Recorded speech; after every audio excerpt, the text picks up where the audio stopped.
Welcome to Health Professional Radio. I'm your host, Neil Howard. Real glad that you could join us one more time. We're going to be speaking with lead author Dr. Klaus Witte, Senior Lecturer and Consultant Cardiologist at University of Leeds and Leeds General Infirmary. He's joining us here on the program to talk about some findings from a new economic study titled Cost Effectiveness of an Insertable Cardiac Monitor. Welcome to Health Professional Radio, Dr. Witte. Hi. Thank you for having me, Neil. Insertable cardiac monitors. What was the impetus for the research in the first place? So, Neil, one of the major problems for patients who've had a stroke is identifying the etiology of that stroke, in other words, what caused the stroke.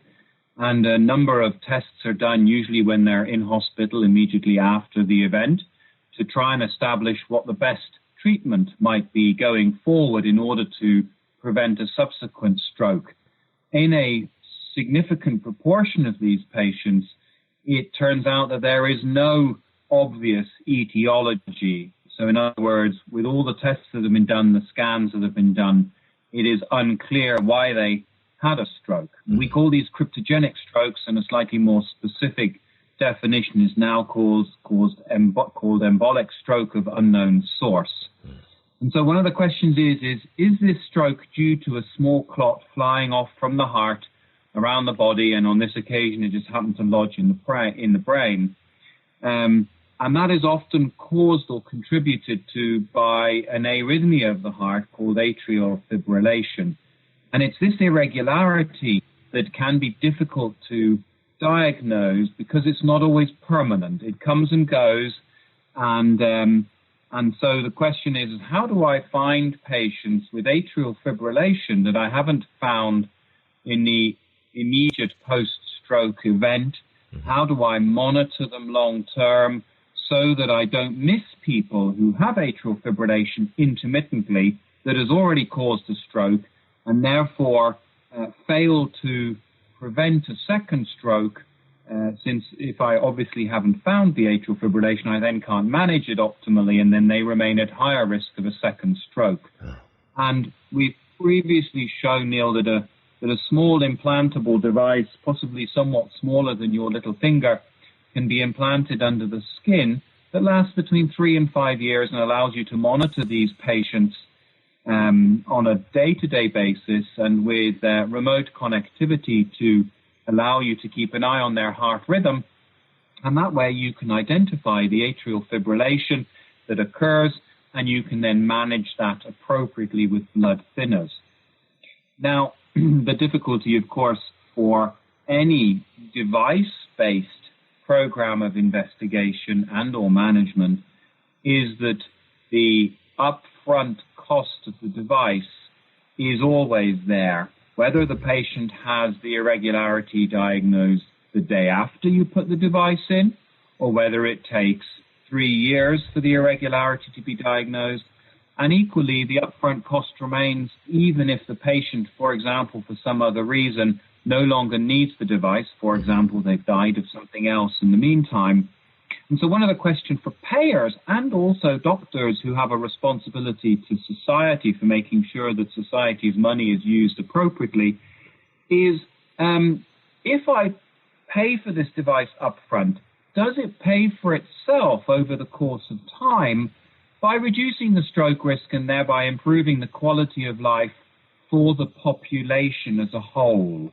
And that's what we did in this study. We tried to model what happens to a population of patients with a previous stroke in whom we diagnose atrial fibrillation using this device, and does the upfront cost then pay for itself with improved outcomes, improved quality of life over the course of the subsequent lifespan of the patients? Well, what do you think that the primary takeaway message from this research is? It's a good question. We wanted to show, and we did indeed show, that the upfront cost of the device is a good investment for society in terms of the cost per quality of life year gain, which is well below the threshold for acceptability for the US and many other healthcare regions around the world, but specifically the United States of America. The threshold for acceptability is between $50,000 and $150,000 for a quality of life year gain.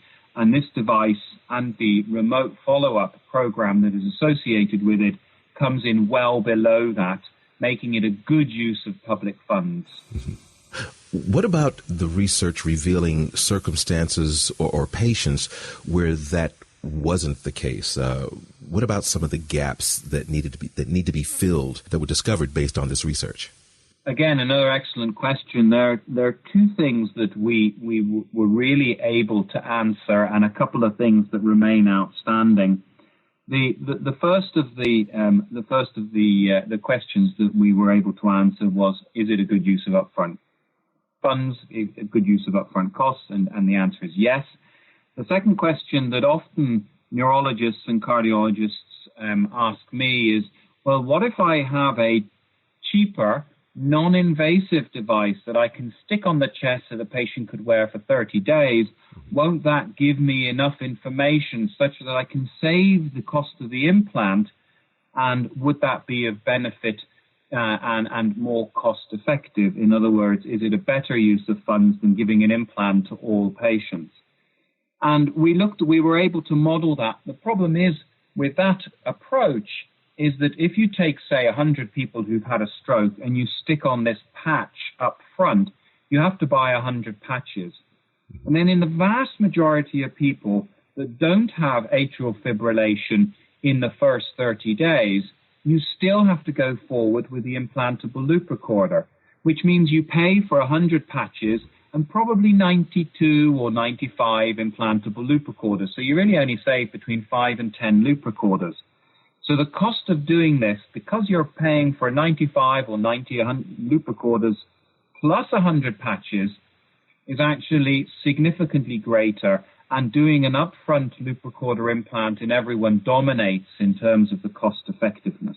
So you asked also about a couple of outstanding issues. Mm-hmm. We need to know, there are two things that we still need to know that we think will be answered over the course of time through relatively straightforward data. The first is, if you find atrial fibrillation, how much atrial fibrillation do you need to find in which group of patients in order to be absolutely confident that blood thinning, which is the response, the protective response to atrial fibrillation in patients who've had a stroke, where blood thinning is of benefit? And that's an issue. For many cardiologists and many neurologists, the presence of any atrial fibrillation implies that there will be more in due course and that blood thinning should be started. There is an alternative view that says, well, we need a certain amount of atrial fibrillation before the stroke risks increase in order to make the blood thinning viable. And these are data that will need to be collected over the course of the next few years. The other question that you asked about, the other question, Neil, that we need to continue to think a little bit about is how confident are neurologists and cardiologists about blood thinning in response to an alert from the device saying there is now a certain amount of atrial fibrillation. And we think we know the answer. We think that most neurologists are very confident about starting blood thinning medication in response to an alert from this device. But that, again, is something that we'll be able to collect over the next few years as familiarity with the data and the program expands. Is there some place online where our listeners can go if they're interested in getting much more information about this research and about the study itself? Yes, sure. The paper is published at futuremedicine.com in the Journal of Comparative Effectiveness Research. Mm-hmm. And that's where people who want to find a little bit more detail about the project and how the modeling was done. For patients, they have the opportunity to go online to medtronic.com, where there's plenty of information written by patients for patients that is accessible to people who aren't specialists in the field and might want to know more about optimal management and the optimal monitoring of people following a stroke, and where we might be going next. Well, Doctor, I appreciate you joining us here on the program this morning. It's been a pleasure speaking with you. Thank you so much. It's been an absolute honor, Neil. Thank you very much for having me. You've been listening to Health Professional Radio. I'm your host, Neil Howard. Audio copies of this program are available at hpr.fm and healthprofessionalradio.com.au. You can also subscribe to the podcast on iTunes. Listen in, download it, SoundCloud, and be sure and subscribe to our YouTube channel at youtube.com, Health Professional Radio.